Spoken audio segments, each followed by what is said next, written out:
Motivation কিভাবে ধরে রাখবো, এই প্রশ্নটাই না আমার সব থেকে বেশি করা হয়। তার আগে বুঝতে হবে যারা সাকসেসফুল মানুষ আছে তারা নিজের মোটিভেশনটা অনেক লম্বা সময় পর্যন্ত কীভাবে ধরে রাখে। তারা পারে, আমরা পারি না, এমনটা কেন? বা তারা এমন কী জানে যেটা আমরা জানি না?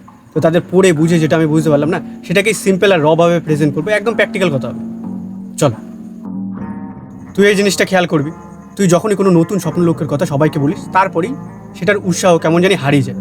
ফর এক্সাম্পল, ধর কোনো ব্যবসা নতুন শুরু করবি, বা হয়তো পরীক্ষার জন্য কোনো প্রস্তুতি নিবি, বা নিজের বডি আর লুকসের উপরই কাজ করবি, নিজেই নিজেকে ভেঙে নতুন করে গড়ে তুলবি। প্রথম প্রথম তো দারুণ মোটিভেশন থাকে, তারপরে তোর ওই পরিকল্পনা তুই যত মানুষের সামনে ভাগ করে নিবি, ওই কাজের প্রতি তোর মনোযোগ আর শক্তি ততই কমতে থাকে। মানে মোটিভেশনটা থাকে না, উদাও হয়ে যায়। আর উল্টো দিকে এমনও মানুষ আছে যারা চুপচাপ কাজ করে, নীরব। মানে তাদের জীবনে কি চলছে, তারা কি ভাবছে, তাদের জীবনে কি ঘটছে কেউ জানে না। তারপর তারা হঠাৎ একদিন এমন কিছু অর্জন করে না, এমন সাকসেস অর্জন করে, তারপর সবাই তাদের নিয়ে কথা বলে। তো কী তফাৎ সেই মানুষগুলো আর এই মানুষের ভিতর? আর আদৌ কি কোনো তফাৎ আছে? হ্যাঁ ভাই, অনেক বড় তফাৎ আছে। এই তফাৎটাকেই না আমি গভীরভাবে বোঝানোর চেষ্টা করবো। আর আমি কথা দিচ্ছি, এই ভিডিওটা না তোর ভাবনা চিন্তাকে একটা নতুন রূপ দেবে। তাই শেষ পর্যন্ত দেখ। বড় কিছু অর্জন করতে গেলে না নিজেকে লোকচক্ষুর আড়াল করতে হয় কিছু দিনের জন্য। আর আমরা বোকা গাদা এর উল্টোটা করি, নিজেকে হাইলাইট করি। মানে কোনো কিছু শুরু করার আগে ঢাকঢোলটা পিটিয়ে দিই। আর এটাই হচ্ছে আমাদের জীবনে সবথেকে বড় ভুল। যখন তুই তো নতুন কোনো স্বপ্ন লক্ষ্যর কথা বা পরিকল্পনার কথা মানুষের সামনে বলিস, তখন কি এমন হয়? তুই শুধু তাদের তথ্যই দিস না ভাই, তোর মানসিক শক্তিও তাদের হাতে তুলে দিস। এটা আবার কেমন কথা? মানসিক শক্তি তুলে দে। ধর তুই তাদের কিছু বললি, এখন উল্টেও তো তারা কিছু জিজ্ঞেস করবে। কেউ তোর প্রশংসা করবে, না কেউ ডাউট করবে। আর সবাই তো আর ভালো চায় না, কেউ বাধা দেওয়ারও চেষ্টা করবে। আর বিভিন্ন মানুষ বিভিন্ন রকমের প্রশ্ন করবে। এই সমস্ত কিছু না তোর ভিতরে একটা মানসিক প্রেশার আর চাপ ক্রিয়েট করবে। তো সারা দিন মনে হবে যে সবাই যেন তোর দিকে তাকিয়ে আছে, সবাই দেখছে তোর নেক্সট স্টেপ কী হবে। দেখ, পরিশ্রম ম্যাটার করে, প্রচুর ম্যাটার করে, কিন্তু তার থেকেও বেশি ম্যাটার করে মানসিক পরিবেশ। একটা বীজকে মাটিতে পুঁতলে তবেই গাছ হবে, সিমেন্টে পুঁতে দিলে গাছ হবে না। তাই মানসিক পরিবেশ যদি ভালো বানাতে পারিস, স্বাধীন বানাতে পারিস, মানে তুই যে জিনিসগুলো করছিস অন্যরা কেউ জানে না, আর অন্যদের ভালো মন্দতেও নিজেকে জড়াবি না। পারলে একা থাক, আর যদি একা থাকতে না পারিস তাদের সাথে মিলেমিশেই থাক, কিন্তু তুই নিজেকে এমন একটা শক্ত আবরণে ঢেকে রেখেছিস যে তাদের নেগেটিভিটি তোকে ছুতে পারে না। এটা বেস্ট। এটা হচ্ছে তাদের ভিতরে আছিস কিন্তু তুই অদৃশ্য হয়ে গেছিস। এতে না তোকে লোকে অপ্রয়োজনীয় মনে করতে পারে, এটা আরও ভালো। যত লোক প্রয়োজনীয় মনে করবে তত তোকে বিভিন্ন কাজে রাখবে, আর সেখানে তো টাইম এনার্জি দুটোই লস হবে। এখানে যদি তোকে বোকা ভাবে, অপ্রয়োজনীয় ভাবে, তা ভাবুক, কোনো অসুবিধা নেই। আর আমি যখনই না একা থাকার কথা বলি, মানুষ কেন জানি না ভাবে হয়তো আমি সারা জীবন একা থাকার কথা বলছি। না ভাই, সারা জীবন তোকে একা থাকতে হবে। সাকসেসফুল হতে গেলে না কোনো কাজে 3 থেকে 5 বছর লাগে, এটা সবাই জানে। ভাববি এই 3 থেকে 5 বছর আমি একটা মিশনে আছি। আর এই সময় কী হয় বলতো? তুই নিজেই মুখ থুবড়ে পড়বি, আবার নিজেই নিজে উঠে ধরবি, মানে নিজেই নিজেকে ভেঙে পড়বি, আবার নিজেই নিজেকে নতুনভাবে গড়ে তুলবি। আর এই প্রসেসটা না বারবার রিপিট হবে। এখানে খেলাটা হচ্ছে আমি ভার্সেস আমি। আর এই সময় না তোর মনে কী চলছে, মানে কতটা দুঃখ কষ্ট কেউ জানবে না, আর আশাও করবি না যে কেউ এসে জানে। ধর তুই মুখ থুবড়ে পড়লি, মানুষ জানে, ঢাকঢোল এত পিটিয়েছিস, এখন পরের বার আর ট্রাই করবি না, তোর লজ্জা আসবে আর সামাজিক চাপ আসবে। এবার সবাই দেখলো এই রে সেরে, কিন্তু ধর কেউ জানলোই না তুই মুখ থুবড়ে পড়লি, তুই বলবি দূর ব্যাংক, কে দেখলো? তো পরের বার নেক্সট টাইম তুরন্ত উঠে দাঁড়িয়ে আবার ট্রাই করবি। ঠিক এর উল্টোটা, যখন তুই জিতবি, হ্যাঁ ভাই, বড় সাফল্য পাওয়ার আগে মানুষ ছোটো ছোটো সাকসেস পায়। তো যখন ছোটো একটা সাফল্য পাবি আর মানুষ দেখলো, জানলো, তখন তারা বাধা দেবে। কেন? কারণ সবাই চায় তুই বড় হওয়া, কিন্তু তাদের থেকে বড় হয়ে যায় এটা তারা চায় না।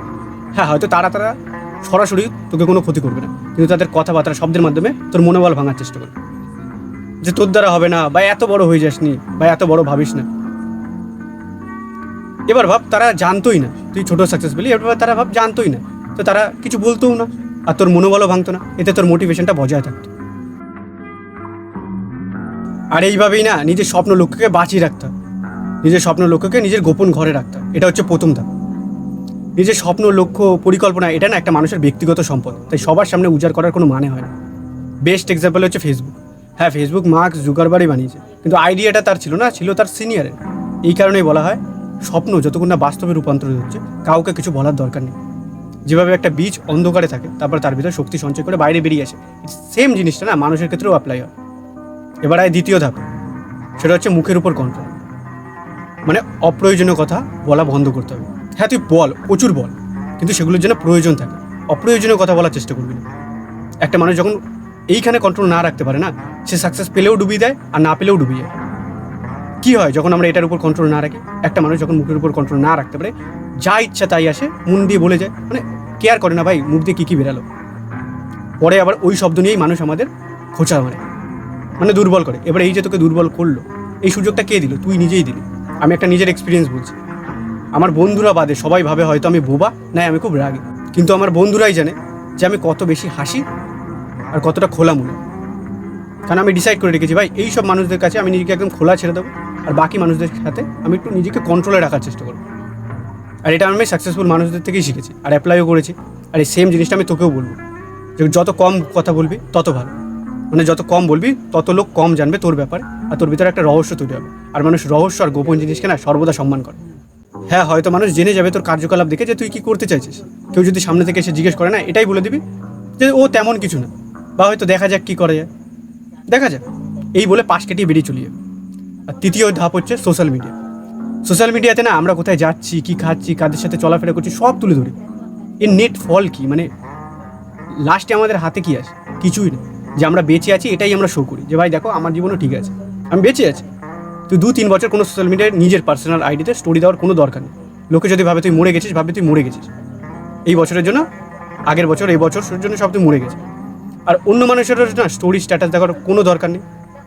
এই কয়টা বছর নিজের দিকে ফুল ফোকাস। তুই যত অন্য মানুষের স্টোরি দেখবি, স্ট্যাটাস দেখবি, তাদের জীবনে কী চলছে সেটা জানবি, তত মনোযোগ ভঙ্গ করবি। As simple as that. 4 number point হচ্ছে নিজেকে সময় দে, আত্মবিশ্লেষণ কর যে আজকে কতটা কাজ করার কথা ছিল আমার, কতটা আমি করলাম, এটাকে আরও ভালোভাবে কীভাবে আমি করতে পারতাম এই কাজটাকে।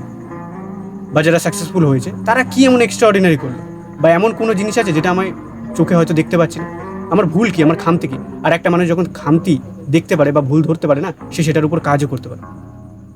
আর সে নিজের আসল শক্তির সাথেও পরিচয় হয়, যে ভাই এটা আমার উইকনেস, এটা আমার স্ট্রেংথ। আর তুই যখন তোর নীরবতায় নিজের স্কিলের উপর কাজ করবি না, একটা যোদ্ধার মতো, যেভাবে একটা যোদ্ধা যুদ্ধে যাওয়ার আগে নিজের চাকুকে ধার দিতে থাকে, তেমনি যে স্কিলটা শিখছিস সেই স্কিলটা দিয়ে যখন তুই টাকা ইনকাম করবি তখন যাতে কোনো সমস্যা না। এবার আয় 5 নম্বর, সেটা হচ্ছে রিয়েলাইজেশন, যে ভাই আমি যে রাস্তায় আছি সেই রাস্তায় কষ্ট ছিল, আছে, থাকে। আর যখন আমি কিছু হয়ে যাবো, মানে সাকসেসফুল হয়ে যাবো, তখনই আমার কষ্ট সম্বন্ধে মানুষ জানতে চাইবে। মানে তখন আমার কষ্ট পরিশ্রম মানুষের কাছে দামি মনে হবে, মূল্যবান মনে হবে। আর যদি না হতে পারি তো এটাই আমার কাছে অজুহাত মনে হবে তাদের কাছে, আমার এই কষ্ট আর পরিশ্রম।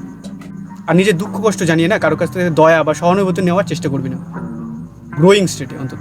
এটা তোর জন্য ক্ষতি। বেস্ট এক্সাম্পল দিচ্ছি, ঠিক আছে? দেখবি শুয়োপোকা থেকে যখন প্রজাপতিতে পরিণত হয়, একটা কুকুর তৈরি হয়। ওই কুকুর থেকে না যখন প্রজাপতি বেরিয়ে আসছিল, তখন একটা ছেলে দেখছে সে বিশাল কষ্ট করছে। সে কী করেছে? হাত দিয়ে সেই ফাটলটাকে, কুকুরটাকে বড় করে দিচ্ছে। প্রজাপতিটা বেরিয়ে তো এলো কুকুর দিয়ে, কিন্তু সেই জীবনে কোনোদিন উঠতে পারলো না। কারণ ওই প্রজাপতিটা যদি ওই ডানা দিয়ে ওই শক্ত ফাটলটাকে চিরে তারপর বেরাতো, সেই শক্তিটা তার ওই ডানায় থাকতো, তখন সে উঠতে পারতো। এই কারণেই না যারা ট্রেনার হয় বা সাকসেসফুল মানুষ হয় না, তারা গ্রোয়িং স্টেটে কাউকে সাহায্য করে না। কারণ জানে যদি তাকে বা সেই ছেলে বা মেয়েটাকে সাহায্য করে, সে সেই সিচুয়েশান থেকে বেরিয়ে তো আসবে, কিন্তু সেই সিচুয়েশান থেকে লড়াই করার মতন ক্যাপাসিটি তার তৈরিই হবে না, কোনোদিনও হবে না। তাই নিয়ে যে শুরুতে না কারোর সামনে সাহায্যের হাত পাতবি না, মানে ভিক্ষা চাইবি না। কেউ তোর কষ্ট পরিশ্রম থেকে সাহায্য করলো, সেটা আলাদা ব্যাপার, সেটা নিবি, কিন্তু হাত পাততে যাবি না।